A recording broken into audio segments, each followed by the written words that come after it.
Hello everybody, this is a Draw My Life video. My voice is kind of gone out, but I really want to get it out there, so we're just going to try for it. My name is Kelsea Freeman. I'm 17 years old. I have cystic fibrosis and end-stage cirrhosis of the liver, and this is my story.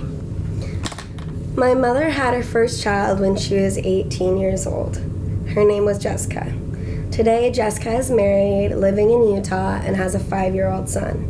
About 6 years after Jessica was born, my mom gave birth to my brother David. Today, he's married in the Army with 4 children. My mom ended up divorced, and 6 years later met her one true love, my father. My dad ended up adopting David because he was still super young, and he was going to grow up with him being his dad anyways. But he also wanted a girl, so they started trying. And unfortunately, they had my brother Kyle, but he's amazing, so I guess I'll let it pass. I honestly have the best family ever, and I couldn't have asked for anything more. But it wasn't until I was born that they have reached perfection. And here, I guess, like I came out of an egg or something because of my amazing drawing skills. I was only healthy for about 3 days, and I grew very ill. I was in and out of the doctor's office, but the dingbat doctor kept telling my mom that it was just a cold, so she wasn't sure what it was. When I was 3 months old, my grandfather grew super angry and told my mom to go to the emergency room. I was admitted to Phoenix Children's Hospital. Dr. Ruiz was on call at the time, and she was pretty sure that I had CF, and the sweat test just proved it. That was a terrible day for my parents. I was diagnosed with cystic fibrosis. And for those of you who don't know what it is, CF is a disease that mainly affects the lung and pancreas. It's also the #1 genetic killer of children and young adults in the United States. My parents were super upset and thought I wasn't going to make it, so they took me out to go get pictures taken. This was a super emotional time for my parents, and they really weren't sure who to turn to. Another CF parent suggested that my mom and dad watch Alex, the Life of a Child. After they watched that, they understood the process of my disease a lot better. At this time, the life expectancy was only in the late teens, 17, 18, 19, and so on. I grew up mostly healthy until I hit middle school. I was going to see the EMS and having fevers and headaches every day. They were hitting me hard with CF meds, but they really weren't working. And one day my dad came to pick me up from school. I wasn't feeling well, and the counselor, Daria, mentioned that she also got headaches from the mold that was in the school. Of course, my dad replied with, "What mold?" And obviously there was black mold all over the school, which was making me really sick. So they took me out of school and they homeschooled me for the rest of the year. But I was a social butterfly and I really needed to get back to public school. So I went to American Heritage Academy, where I met great new people and a lot of friends, and it was really amazing. This was about the time that I went on my Make-A-Wish trip. I got to go to Disney World, had such a fun time, and I was so grateful to do something with my entire family, including my sister, her husband Tyler, and the soon-to-be Mac. My brother's in the Army, so he unfortunately couldn't come, but my trip was amazing all the same. Through this adventure, my health was declining very fast, and I ended up in the hospital for about 3 weeks. It seemed like forever. They ended up diagnosing me with CF-related diabetes, and it was super upsetting for all of my parents and all of my family.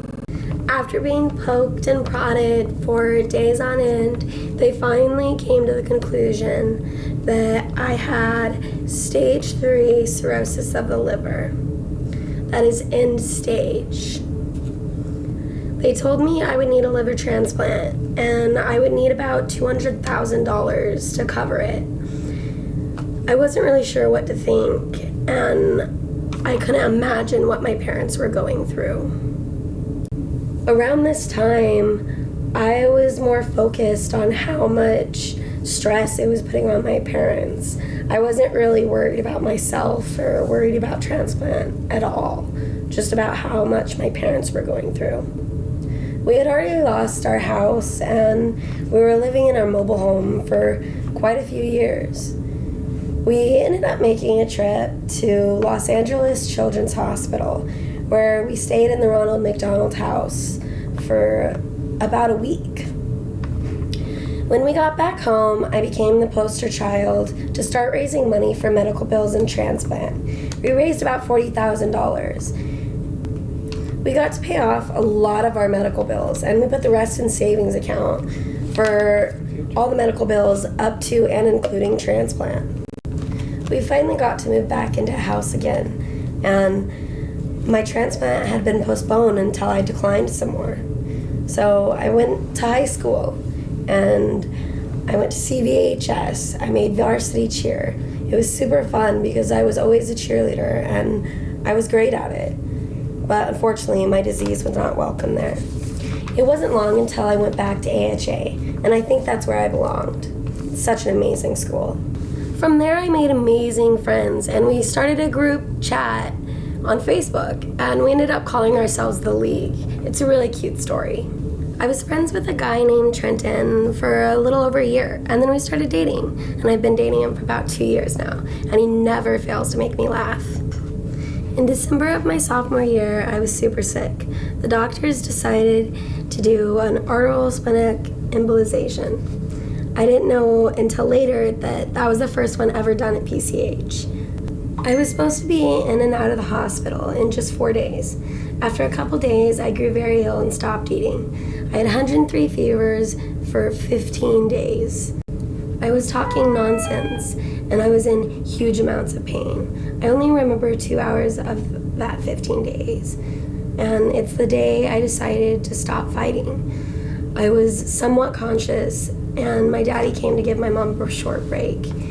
Right before my surgery, I had told my father I had always wanted to make a gingerbread house, and he, being the amazing father that he is, brought me one in the hospital to build. After that, I ordered the League jackets so that they would always have something to remember me by. My friends and family were in and out throughout my entire stay, but I don't remember any of them. On the 14th day, my mom was outside my room, and she was a mess. She saw 2 doctors running down the hallway as fast as they could. They ran up to her and said that they had to pull my PICC line. She told them no because it's the only way that I was getting any nutrients the entire time that I was there. They said that if they didn't pull it, I would be dead by morning. They pulled it, and within 1 hour, my 13-day fever had broken, and the next day I was awake, alert, and ready to go home. That was about the time I got my tattoo, 65 Roses. I was about 16. And my tattoo is so dear to me. I graduated when I was 16 years old, and I did it as valedictorian, and I'm so proud of myself for doing so. 2 of my very best friends that are super close to me to this day are Katie Williams and Bailey Picknally. They are so incredible, and I'm not sure if they know this, but I am so very grateful for how much they've done for me over the years I've known them, and I'm so happy that I got to know them. And of course, I have Trenton, which I'm still dating almost 2 years now, and there's Dustin, which is absolutely perfect in every single way, and I look up to him like a brother.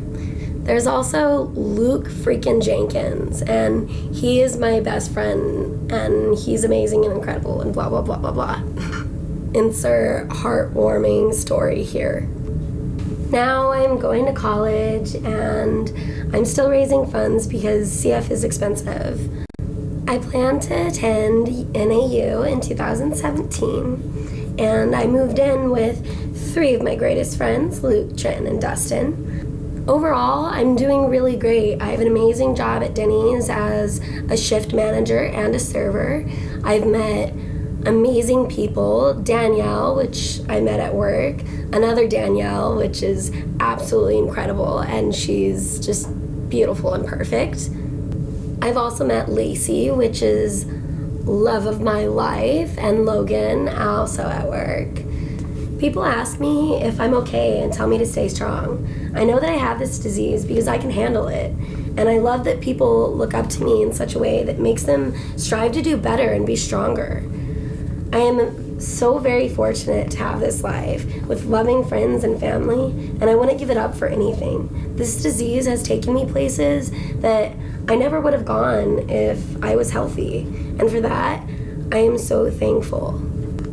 There are multiple ways to stay updated on my health and my life, one being liverforkelsey.com, another one being my blog page, which is kelseafreeman.weebly.com. And right now I'm doing a GoFundMe. It's Kelsey Freeman's Recovery.